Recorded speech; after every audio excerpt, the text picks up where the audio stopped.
반갑습니다. 이번 시간에는요, 여러분들과 그 문장의 짜임에 대해서 공부해 볼 건데요. 문장의 짜임이란 문장의 구성, 즉, 우리가 문장은 기본적으로 주어, 서술어의 그 관계를 가지고요. 주어, 서술어의 관계가 한 번만으로 이루어져 있으면 우리가 홑 문장, 홑이라는 게 하나라는 뜻이죠. 반면에 주어, 서술어의 관계가 두 번 이상으로 이루어져 있으면 겹이 두 개라는 뜻이죠. 그래서 겹 문장이라고 이야기를 합니다. 자, 이렇게 문장은 기본적으로 혼 문장과 겹 문장으로 나눠볼 수 있는데요. 우리가 앞서서 앞에 우리가 이 강의를 듣기 전에 여러분들 그 전에 강의가 뭐가 있었냐면요. 문장의 성분이란 게 있었을 겁니다. 우리가 이제 문장의 성분은 문장에서 필수 성분과 부속 성분, 독립 성분 이렇게 나눌 수 있었는데요. 문장의 필수 성분이란 건 문장을 구성하는데 꼭 필수적인 요소가 되는 성분들인데 주어, 서술어, 목적어, 보어 크게는 이렇게 네 가지를 얘기했었죠. 그런데 이렇게 혼문장과 겹문장을 구분하는 데 있어서도요. 이 중에 필수 성분인 주어, 서술어의 관계를 가지고 구분을 하는 것입니다. 그래서 주어, 서술어의 관계가 한 번만 이루어져 있으면 혼문장이라고 하지만요. 두 번 이상이면 겹문장이라고 하는 것입니다.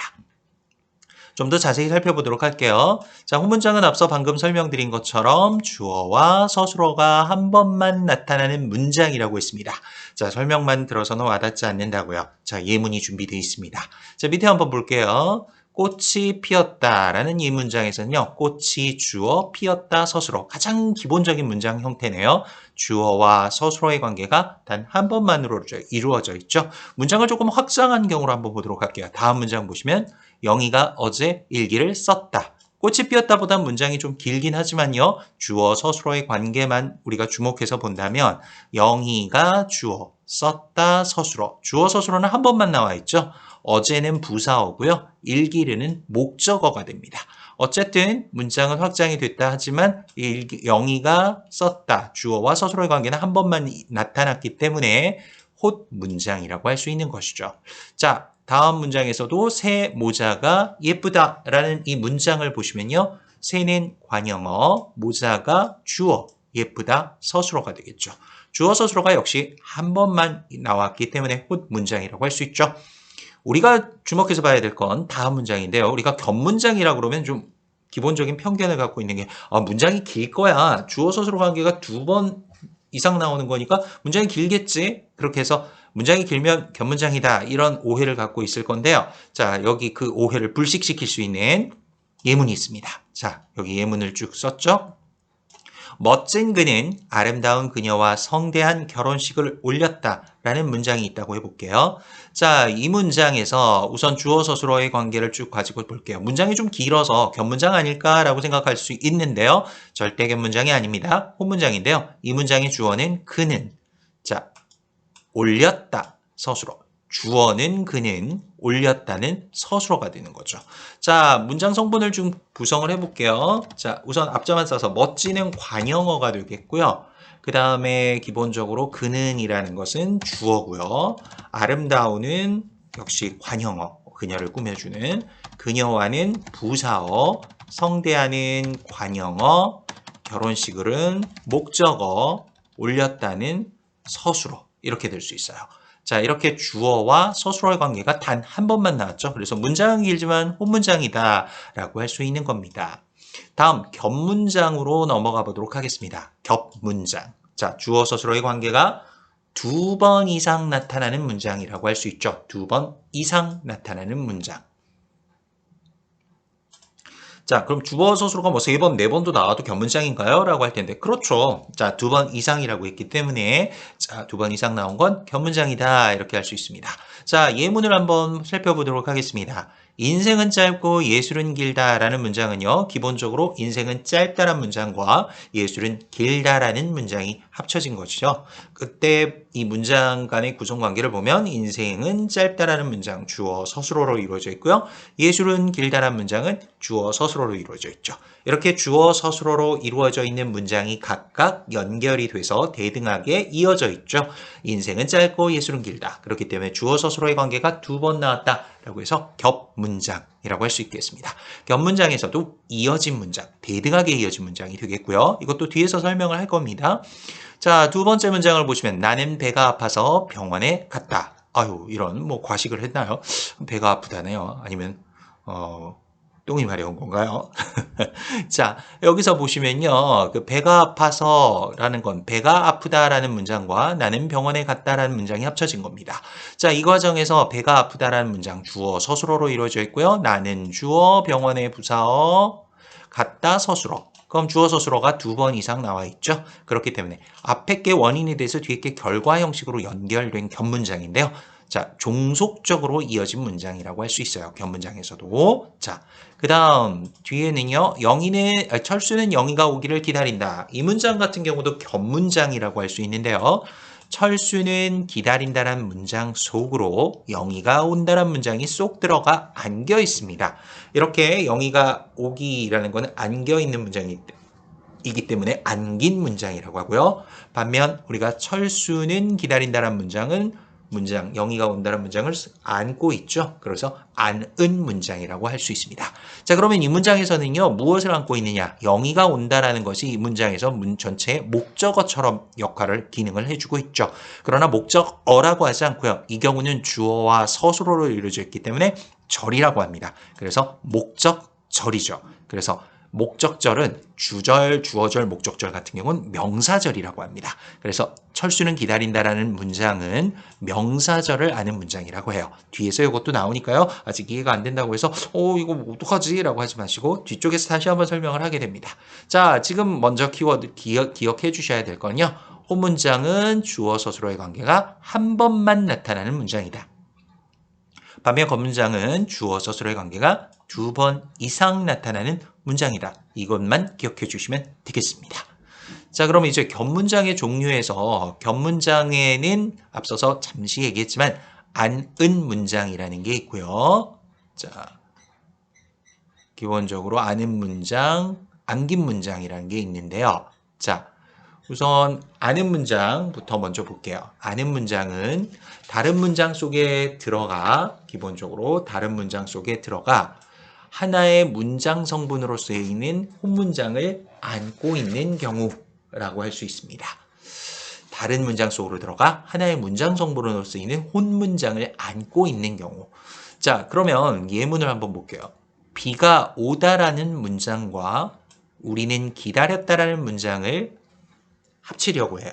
자, 그러면 이걸 합쳤을 때 우리는 기다렸다란 문장 속으로 우리는과 기다렸다 사이로 비가 오다란 문장이 쏙 들어가 안겨 있습니다. 그래서 비가 오기는 안겨 있는 문장이고요. 우리는 기다렸다는 비가 오다란 문장을 안고 있죠. 그렇기 때문에 이런 문장을 안은 문장이라고 하는 거죠. 자, 이 안은 문장에서도 비가 오다 무엇이 오기를 기다렸냐, 무엇을 해당하죠? 문장에서 목적어처럼 기능해주고 있어요. 그런데 주어와 서술어로 이루어져 있기 때문에 목적절의 역할을 하겠죠. 주절이나 목적절의 역할을 하면 명사절을 아는 문장이라고 할 수 있는 거예요. 자, 이렇게 해서 아는 문장이 되겠고요. 기본적으로 여기서 좀 팁으로 알려드릴 게 있는데요. 우리가 문장을 구성하는 단위는 어절, 구, 절 이렇게 얘기하고 있는데요. 어절이라는 것은 우리가 문장을 구성하는 기본 문법 단위인데요. 띄어쓰기 단위하고 일치한다. 이렇게 보시면 될 것 같아요. 그래서 예를 보면 철수는 빵을 먹었다라고 했을 때 이걸 어절로 구분하면 띄어쓰기 단위로 철수가 하나, 1어절, 빵을 2어절, 먹었다 3어절. 그래서 3어절로 구성이 되어 있다.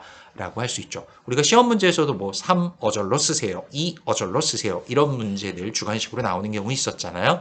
자, 그래서 어절이란 띄어쓰기 단위와 일치한다는 것 기억해 주시기 바라겠습니다. 자, 그럼 구로 가볼게요. 구가 뭐냐? 2개 이상의 어절이 모여 하나의 문장을 이루는 건데요. 주어 서술어의 관계를 갖추진 못한다는 것. 이게 중요하죠. 그러니까 주어 서술어의 관계를 갖추지 못한 채 2개 이상의 어절이 모여 있는 것을 우리가 구라고 하는 겁니다. 구. 그래서 새 차가 좋다라고 했을 때 새 차가라는 거는요. 문장에서 명사, 주어의 역할을 해주니까 명사구라고 하죠. 좋다에 대한 서술어의 주어의 역할을 해주죠. 그래서 명사구. 축구를 잘한다, 축구를 어떻게 한다, 잘한다, 동사구라고 하고요. 이런 경우는 날씨가 매우 춥다, 자 상태를 얘기하죠. 그래서 형용사구라고 할 수 있고요. 아주 새 차. 라고 해서 차는 차인데 아주 깨끗하고 새로운 새 차. 관형어사구라고 할 수 있죠. 차라는 명사를 꾸며주니까. 매우 빨리 달린다. 그럼 매우와 빨리 달린다를 꾸며주죠. 빨리는 달린다를 꾸며주고 매우는 빨리를 꾸며주는데 이런 걸 부사구라고 하는 겁니다. 주어 서술어의 관계로는 갖추지 못한다라고 했어요.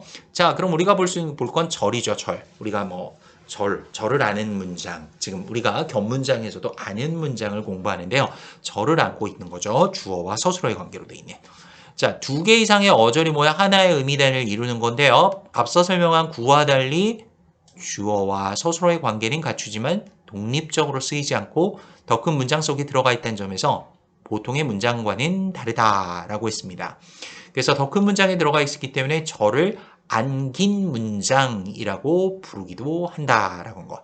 자, 그럼 여기 한번 확인해 볼까요? 예문을 보면 나는 기원한다라는 문장 속에 철수가 합격한다라는 문장이 안겨 있는데요. 어떻게 안겨 있습니까? 문장에서 무엇을 기원하느냐? 목적어의 역할을 해주죠. 이렇게 주어나 목적어의 역할을 해주면 우리는 명사절을 아는 문장이다 라고 할 수 있어요. 그래서 나는 기원한다라는 문장은요. 명사절을 안고 있는 문장이다. 이렇게 할 수 있죠. 철수가 합격하다는 것이 주어나 목적어의 역할을 해주는데 여기서 목적어 역할을 하죠. 그래서 주어와 서술어로 이루어져 있기 때문에 절이라고 해서 명사절이죠. 자, 그곳은 그림이 아름답게 장식되었다라는 문장을 가볼게요. 자, 그곳은 장식되었다라는 문장 속에요. 그림이 아름답다라는 문장이 안겨 있는 겁니다. 그런데 장식은 되었는데 어떻게 장식되어 있다고요? 그림이 아름답게가 장식되었다라는 문장에서 서술어를 꾸며주고 있죠. 이렇게 서술어, 용언을 수식해주는 건 우리가 부사어라고 하는데요. 이때는 주어와 서술어로 이루어져 있기 때문에 이 경우는 절이라는 곳에서 부사절이라는 명칭을 붙이게 되는 겁니다. 그래서 그곳은 장식되었다라는 문장은 그림이 아름답게란 부사절을 아는 문장이다 라고 할 수 있는 겁니다. 자, 그럼 좀 더 심화학습으로 가볼게요. 자, 아직도 이해가 안 되는 학생이 있다면, 자, 요 심화학습을 통해서 좀 더 확실하게 이해를 해주시길 바라겠습니다. 굉장히 중요한 개념이니까요. 기본 개념이면서도 명확하게 이해를 하셔야 됩니다. 한번 볼게요. 자, 심화학습 아는 문장과 안긴 문장이라고 했는데요. 다시 한번 좀 분석을 해보도록 하죠. 철수는 영희가 오기를 기다린다라는 이 기본 문장은요. 자, 여기 한번 볼게요. 이 문장을 분석했을 때 철수는 기다린다라는 문장으로 우선은 분석할 수 있죠. 철수는 주어, 기다린다는 서술어예요. 그럼 여기에 영희가 온다라는 문장이 안겨 있는 거죠. 영희가 온다. 주어, 서술어로 안겨 있는 건데 이 경우는 명사절을 아는 문장, 즉 문장에서 목적어 역할을 해주죠. 근데 문장이기 때문에 주어, 서술어를 갖춘 절이라고 하는 거죠. 그래서 목적절인데 주어절이나 목적절의 역할을 해주면 바로 명사절이라고 말씀을 드렸습니다. 자, 꼭 기억해 주시고요. 자, 그러면 이제 여기에 자, 우리가 아는 문장이라고 하는 건 절을 포함하고 있는 큰 문장이라고 했는데요. 자, 다른 문장 속에 안겨있는 문장. 우리가 이제 기본적으로 이렇게 안겨있는 문장의 종류로는요. 명사절, 관형절, 부사절, 서술절, 인용절 이렇게 총 5가지의 절이 있습니다. 다시 한번요.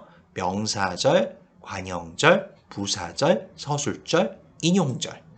자, 그럼 기본적으로 명사절이라는 건 뭐냐? 앞서서도 계속 얘기했지만요. 문장에서 보통 주어나 목적어, 보어의 역할을 해주는 절을 명사절이라고 하는데요. 자, 기능만으로는 좀 구분하기 어렵다. 좀 더 쉽게 파악할 수 있는 표지가 있는데요. 바로 뭐뭐 미음이나 뭐뭐 또는 뭐뭐 기 이런 말들이 붙어서 자, 절 전체가 문장에서 주어나 목적어, 보어의 역할을 하는 절이에요.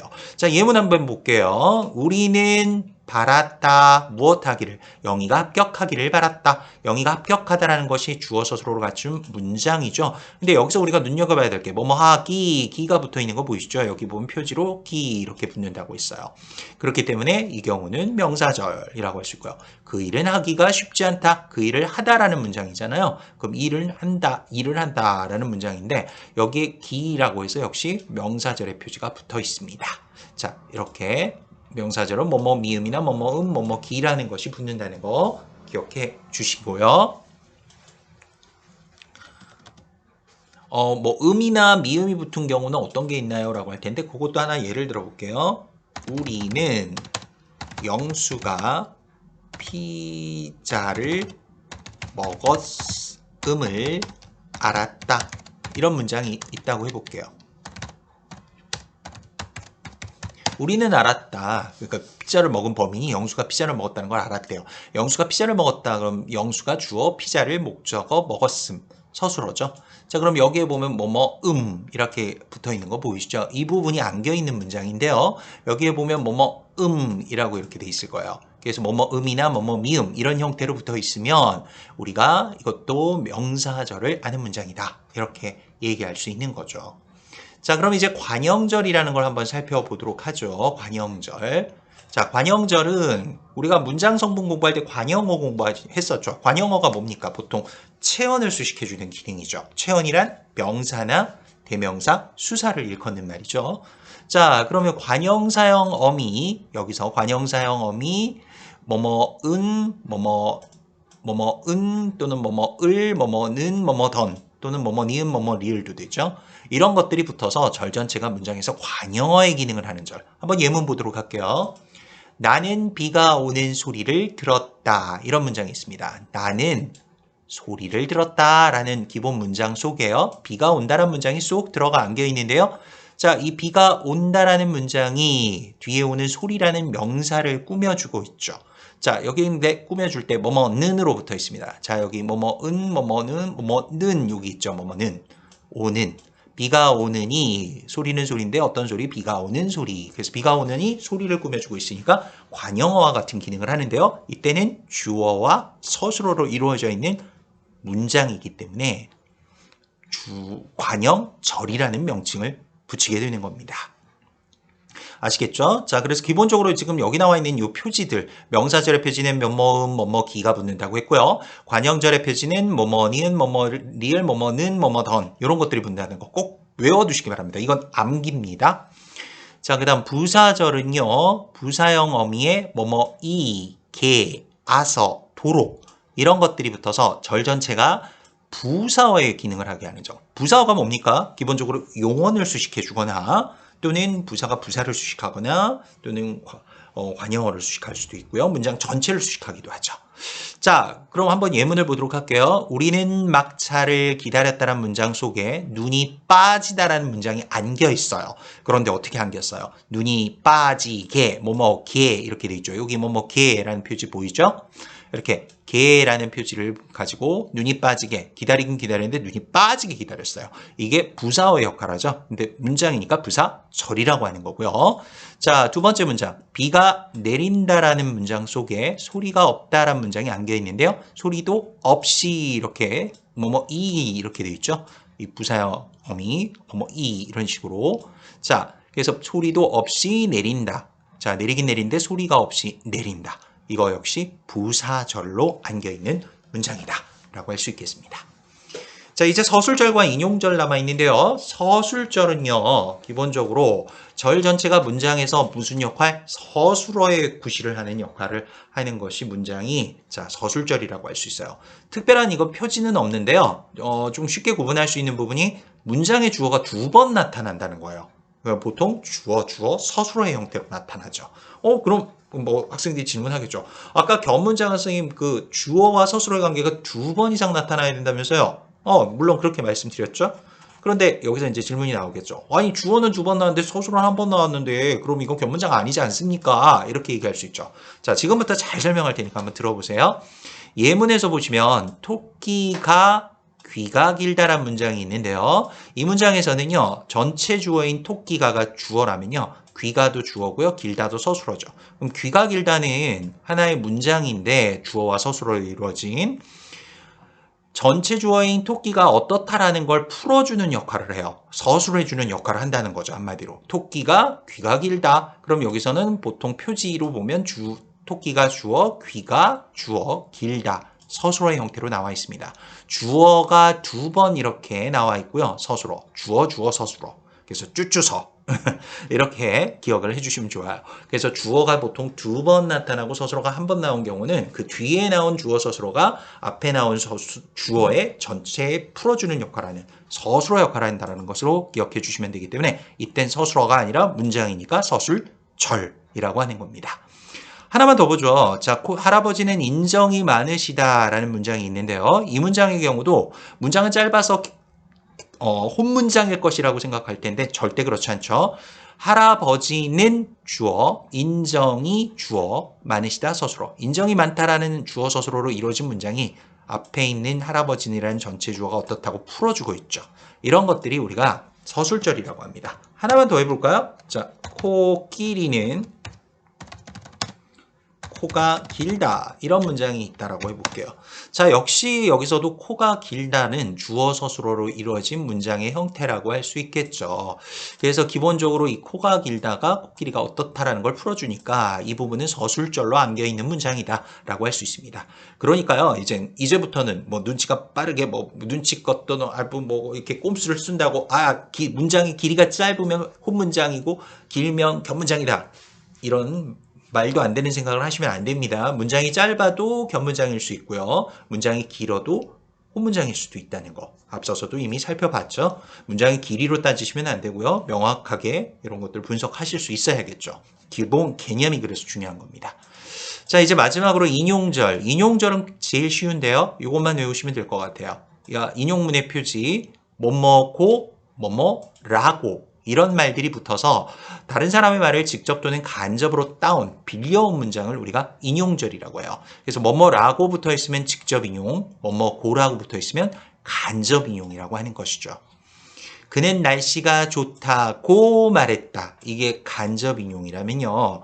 직접 인용의 경우는 어떤 것들이 있냐면요. 영희는 뭐 예를 들어 한 말을 큰 따옴표로 이렇게 해서 붙여올 수 있죠.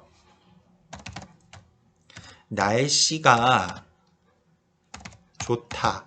이렇게 날씨가 좋다라고 직접 말한 거죠. 라고 이런 식으로 말했다. 이런 식으로 만약에 오게 되면 이런 경우는 직접 인용이라고 할 수 있어요. 보통 직접 인용의 표지가 이렇게 큰 따옴표가 따라오게 돼 있습니다. 큰 따옴표가 이렇게 큰 따옴표들이 이런 것들의 표지가 있기 때문에 날씨가 좋다라고 영희가 한 말을 직접 가져온 거죠. 자, 그는 날씨가 좋다고 말했다. 이건 왜요? 그런데 직접 따왔다기보다는 그가 한 말을 전달하는 거죠. 이건 영희가 지금 말한 걸 직접 들은 걸 그대로 이야기한 거고요. 자, 그래서 이렇게 뭐뭐라고가 붙었으면 직접 인용, 뭐뭐고가 붙어 있으면 간접 인용이라는 걸로 기억해 주시면 되겠습니다. 자, 그럼 이제 우리가 견문장에서 아는 문장과 안긴 문장에 대해서 살펴봤고요. 또 견문장에는 이어진 문장이라는 것이 있는데요. 이어져 있다는 건 말 그대로 둘 이상의 문장이 이어져 있는 문장인데요.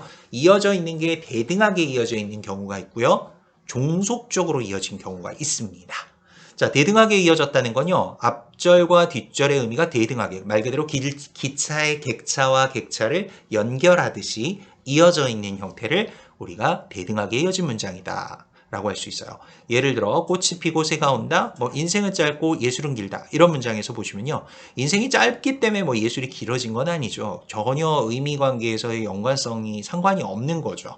자, 다음 종속적으로 이어진 문장이라는 건요. 앞절과 뒷절의 의미가 말 그대로 종속적, 어디가 하나가 다른 문장에 속한다는 거죠. 의미상 종속이 된다. 자, 뭐 예를 볼게요. 비가 와서 홍수가 났다. 비가 왔다란 문장과 홍수가 났다란 문장이 연결이 된 건데요. 이 경우는 앞에 게 원인이 돼서 뒤에 게 결과로 나타난 거죠. 이렇게 종속적으로 이어진 문장의 경우는요. 앞절과 뒷절을 바꿔버리면 문장의 의미가 이상해져요. 홍수가 나서 비가 왔다. 이상하죠? 하지만 위에 있는 대등하게 이어진 문장은요. 앞뒤의 절을 바꾼다고 해서 문장이 이상해지지 않습니다. 별 차이가 없어요. 새가 울고 꽃이 핀다. 문장 이상 없죠? 예술은 길고 인생은 짧다. 크게 문제 이상 없죠. 하지만 종속적으로 이어진 문장은 앞절과 뒷절의 의미 관계를 종속적으로 연결이 되어 있기 때문에 문장의 순서를 바꿔버리면 의미에 변화가 생기는 거죠. 눈이 와서 길이 미끄럽다. 이런 문장인데요. 눈이 왔기 때문에 길이 미끄러워진 거죠. 원인 결과 관계로 이루어져 있습니다. 종속적으로 이어진 건데요. 이것도 앞절과 뒷절을 바꾸면 길이 미끄러워서 눈이 왔다. 자, 의미 관계가 이상해지죠. 그래서 종속적으로 이어진 문장과 대등하게 이어진 문장을 구분하는 쉬운 방법 중 하나는요. 앞절과 뒷절의 순서를 바꿔보는 거예요. 바꿨을 때 의미관계가 별 이상이 없으면 대등하게 이어진 문장이지만 그렇지 않고 의미관계가 무너진다면 이게 종속적으로 이어진 문장이다. 이렇게 보시면 되는 겁니다. 그래서 팁으로 여기 설명된 얘기가 바로 그 얘기예요. 그래서 이거 참고해 보시면 될 것 같고요. 자, 그 다음에 뭐 종속적으로 이어진 문장은 앞절이 뒷절 속으로 이동할 수 있지만 대등적으로 이어진 문장은 이동할 수 없다. 자, 이건 하나 설명하도록 하죠. 비가 와서 우리는 소풍을 연기했다. 비가 왔기 때문에 소풍이 연기된 거죠. 원인 결과로 이어진 종속적으로 이어진 문장인데요. 만약 이거를 비가 와서를 요 문장 사이 우리는 소풍을 연기했다 속으로 한번 엿볼게요. 우리는 소풍을 연기했다 문장 속으로 비가 와서로 넣었어요. 우리는 비가 와서 소풍을 연기했다. 이렇게 하면 문장에 이상이 없어요. 하지만 대등적으로 이어진 문장은 문장이 그렇게 앞절이 뒷절 속으로 이동이 안 돼요. 예를 볼게요. 철수가 오고 영희가 간다는요. 영희가 온다 속으로 철수가 가고를 넣어볼게요. 영희가 철수가 가고 온다. 이렇게 되면 이상하죠. 영희는 간 거고 철수는 온 건데 이렇게 되면 영희가 철수가 가고 온다. 그럼 둘이 갔다 왔다 한 건지 이렇게 의미 관계가 무너져 버리죠. 이런 경우들은 대등적으로 이어진 문장에는 앞절이 뒷절 속으로는 이동할 수 없다라는 거죠. 순서는 바꿀 수 있어도. 자, 그럼 뒤에 나오는 이 적용 연습 문제. 지금까지 선생님의 강의를, 지금 오디오 강의를 같이 함께 들은 내용들을 바탕으로 해서요. 이 교환과 함께 지금 쭉 설명을 드렸어요. 화면으로. 자, 이 부분을 바탕으로 해서 여러분들 제대로 잘 들었는지 확인하시는 의미에서 이 적용 연습 문제 꼼꼼하게 풀어서 오시기를 바라겠습니다. 자, 여기 있는 내용들 하나하나 꼼꼼하게 호문장, 견문장도 구분해 보시고요. 자, 무슨 절로 안겼는지도 풀어보시고요. 5번까지의 문제 전부 전체 풀어보시기를 바라겠습니다. 자, 확인차 여러분들 하나하나 꼼꼼하게 풀어주시길 바라겠습니다. 강의는 여기까지입니다. 수고하셨습니다.